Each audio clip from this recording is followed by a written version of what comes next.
Does begin with brand new training for Richmond County deputies so they can learn how to handle themselves in high-speed chases. You may have heard of these maneuvers, P.I.T. maneuvers, where law enforcement bumps a car in a chase. It's supposed to increase public safety really, by ending chases before they become more dangerous. News Channel 6's Samantha Williams covering this story live in our newsroom today to talk about the P.I.T. bars and what our officers can do to make sure they bump those bad guys out of the way. Samantha? The Sheriff's Office is one of the only local agencies besides Georgia State Patrol using the P.I.T. or precision immobilization technique. It involves bumping a fleeing suspect's vehicle into a spin to end a chase. Several factors weigh in before a deputy decides to safely perform the technique. The P.I.T. technique, like what you see here, is new to Richmond County, but it's actually been used by other law enforcement agencies for quite some time. It's not the catch-all, do it all the time.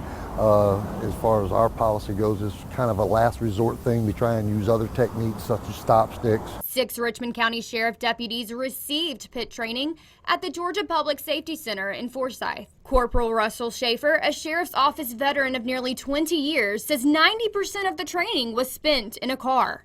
He and fellow deputies performed the technique 40 times in training. They pitted other vehicles and also experienced what it's like to be pitted. It's kind of fun.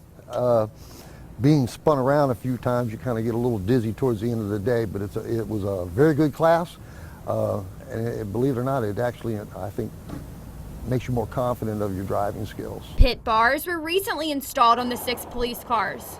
Schaefer explains the P.I.T. bars are a combination of heavy-duty steel bars and wide rubber strips that absorb shock without damaging the frame.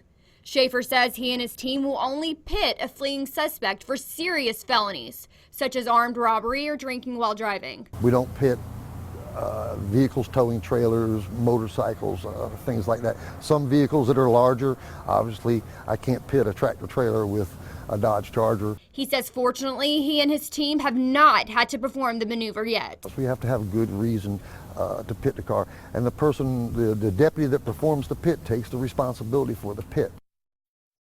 Schaefer says he will always try to determine if children are in the car before pitting. Location is key. He says he will only pit a car if it's safe for himself, vehicle occupants, and any people around.